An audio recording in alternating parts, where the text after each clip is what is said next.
This video is sponsored by Squarespace.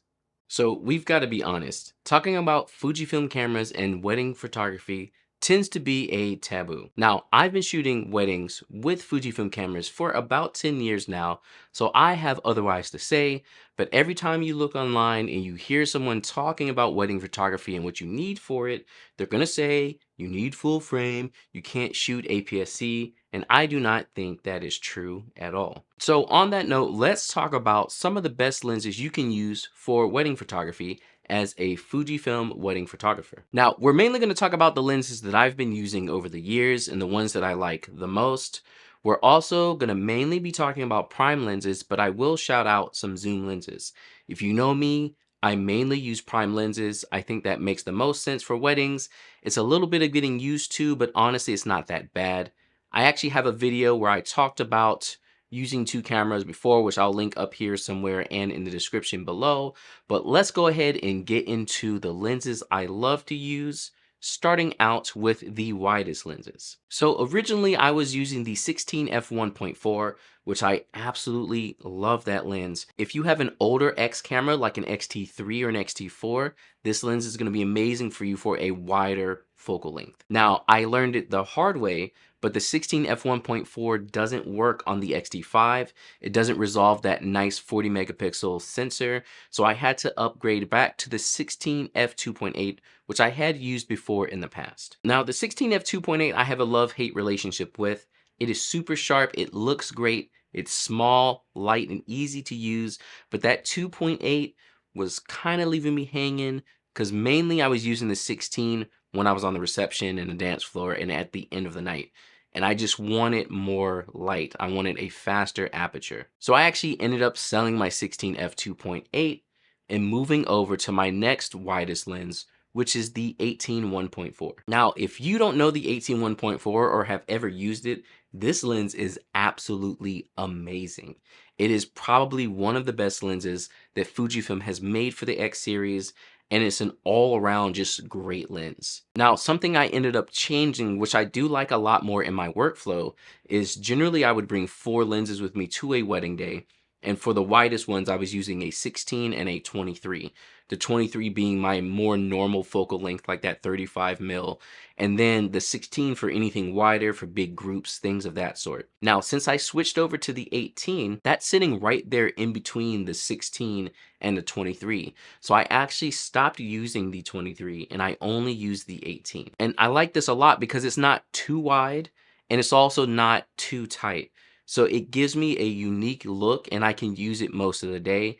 And then since I'm only using prime lenses, that's a whole lens that I actually don't even have to switch on my camera. So I highly recommend the 16 f2.8 if that's something you're looking into. The price on it's great and the size and weight is amazing. But if you want a fast, wider lens, that 18 1.4 is amazing. Next up is going to be my mid-range lenses. These are the tighter focal lengths that I'm using the majority of the wedding day when I don't need a large group or anything of that sort. I just need a nice, wide-ish kind of look to my photos. And that starts out with the lens I was just talking about a moment ago, which is the 23 f1.4. This lens is my go-to for everything and has been for a while until I started using the 18 f1.4. The 23, in my opinion, is a perfect focal length. Again, it's that like 35 mil full frame, so it's great for just about everything. Generally, I'm going to be using it for most of my wedding days. It's what I used the most. And again, I loved this lens. I tend to use it almost too much, but since switching over to the 18, it has kind of taken a seat back. Honestly, look, it's right here on my desk, just chilling. I use it for my video camera most of the time, but I decided to shoot a little bit wider right now. So poor 23 is kind of, it lost its #1 place in my heart recently, and it's a little, look how sad it is. But honestly, the 23 f1.4, it's fast, it's wide enough, it's great for getting ready photos when you're in hotels, during your ceremonies when you need something wider, but you don't want to be super wide. Again, it's an all-around lens, generally is my most used. After the 23, we have the 33 f1.4. Now, this lens, I remember when I first got it, and it's just so sharp. It is way sharper than the 23. Honestly, so far in the list, the 18 and the 33 are probably the sharpest lenses that Fujifilm has made for the X series. Now, if you've seen any of my full wedding day videos, which I'll link one up here above, basically I'm using my 23 for my wider shots, again, for like getting ready when I don't have a lot of space. And then my 33 is going to be for anything a little bit tighter. So since I'm shooting with two cameras at the same time, basically I'll shoot a couple of wide shots and then I'll switch to get the same thing but tighter. So if the bride is getting ready, I can get a full scene of where she's at, what she's doing, and then I can close up on the details there. And I'm kind of switching back and forth. That's generally how I'm using my 33. Honestly, I don't like to shoot very tight. I am not a tight photo guy. And over the years, I just kept shooting less and less tight. Even my mentor, Phil Porto, he shoots wide and he definitely pushed me towards that wide lens, which I honestly prefer, especially for weddings. Everyone's so quick to be like, get a long lens, blow out the background. But in a wedding, you want to see what's happening. That's kind of the point, is the whole wedding. Not, oh, here's the couple, blow out the background, you can't see anything. There's a time and place for that, yeah, but for the most part, you want to see what's around them. You want to see the setting. So the 33 gets used, but again, the tighter I get, the more I don't use the lenses as much. Oh, hold on. Let me go get my coffee real quick. So I know it's probably out of style at this point to have a website, but honestly, it is one of the most important things you can do as a business owner. That's why I recommend using this video's sponsor, Squarespace. Now, I don't know about you all, but I hate looking up a business and seeing that they have no website. To me, that looks sketchy. Maybe I'm just old, but that's why you should build your website with Squarespace. It's quick and easy to get something started up. So if you're starting a new business or idea that you want to put online, Squarespace is going to make it super easy. I've been using them for over 10 years and they're easy to use templates, and huge amount of features that they have built into the system really helps you make a website very quickly. Features like analytics, commerce, blog pages, member pages, selling videos, being able to make schedules, email list. You have everything built right inside of Squarespace. You can see on my website, I have a nice portfolio page. I'm selling my presets digitally, and I'm able to have my couples get in contact with me multiple different ways. So if you're trying to take wedding photography seriously and you need to start a website, check out the link in the description below for 10% off of your first domain or website. But now that I have my coffee, let's keep talking about lenses. I probably should stop drinking so much though, honestly. Like I think I'm addicted. I keep stopping coffee and then switching to something like matcha, and then I come back and I keep drinking it anyway. Let's talk about the tight or the telephoto lenses. These are the ones that people tend to use the most, but again, I honestly don't really like them. But it is something that you need in your kit at all times. So there's two main lenses that I tend to use, and I kind of flip-flop between the two. To me, they're pretty much equal. One just has a little bit more reach and one has a little bit more character to it.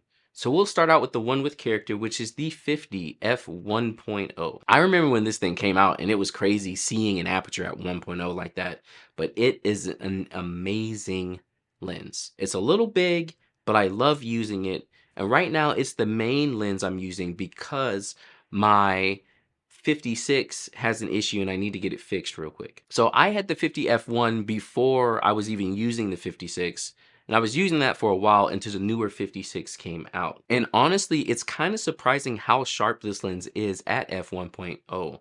But a lot of times I'll stop it down to 1.2. This is my main longer lens that I'm using most of the time. Again, I still need to get my 56 fixed, but I just love this lens. It looks great. But for a while I used it and then I stopped when I got the new 56 f1.2. This is the Mark II, the newest version of the 56. This thing is small, it's light, and it's ridiculous. It looks so good.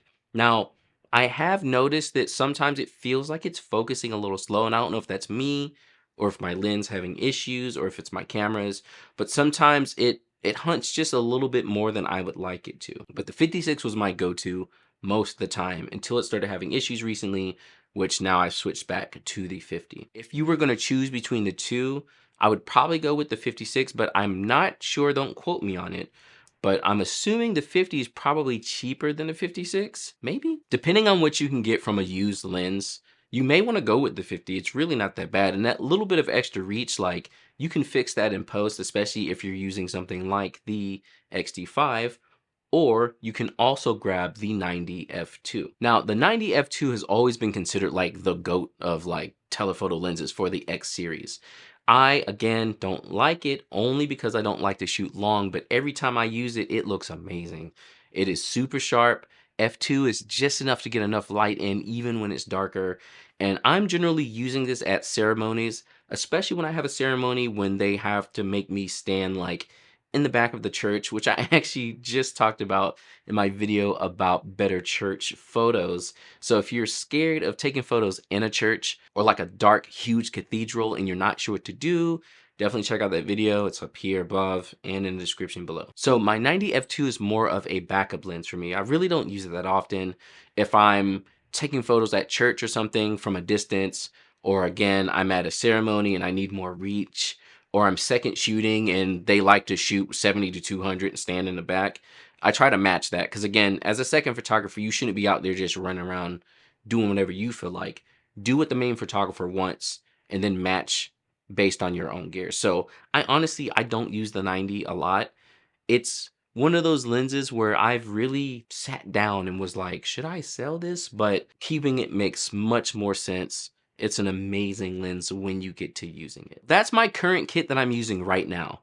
The 18 1.4, the 33 1.4, the 50 f1. These are the main three lenses that I'm using, and the 90 is a backup. The other ones I mentioned, I'm not using as much, and there's like circumstances in that, and I ended up selling a bunch of different lenses. Like I sold my 16, and I sold something else.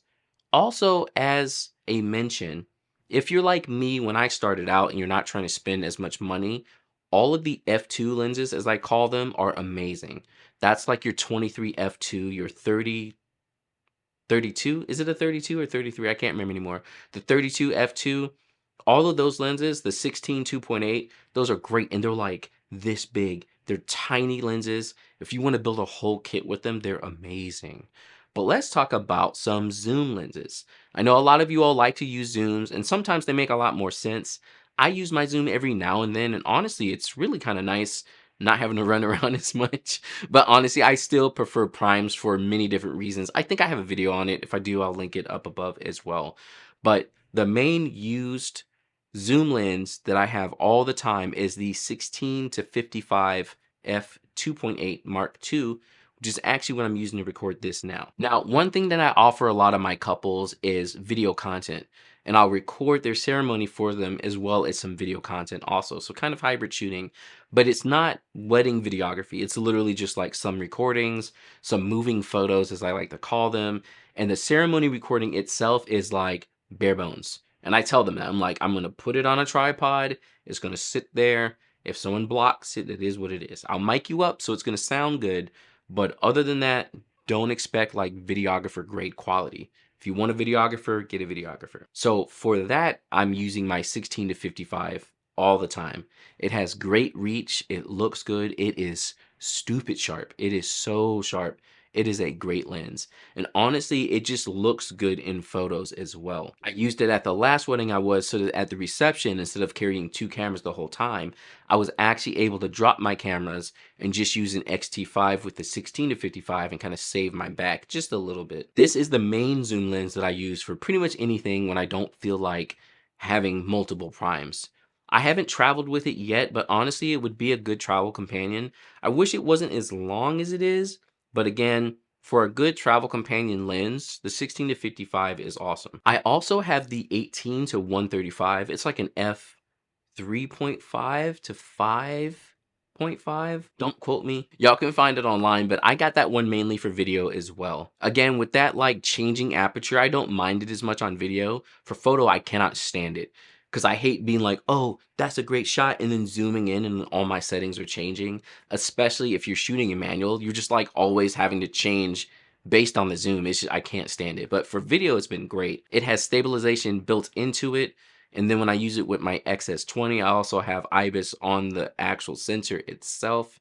And I use this a lot of times, again, when I'm recording ceremonies, when I need a little bit more reach. So again, when I'm at a church and I know I'm going to be setting it up in the back, I'm going to have that 18 to 135. It's a great lens. But overall, if you know me, I don't like to use zoom lenses, so these are the only two that I really have. And that 16 to 55 Mark II, I absolutely recommend to anyone looking for a great zoom lens. These are the lenses that I'm using at my weddings. I do weddings professionally. I'm not just out here being a YouTube creator, because a lot of people will give photographers flack for that.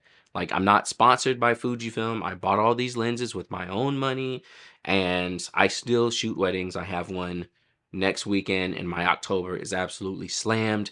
Sound off for your October weddings, because that is the busiest month always. I hope this list of lenses helps you out. If it did, or you have any other recommendations, leave them in the comments below. Like, subscribe, share with other folks, and I will catch you all next time.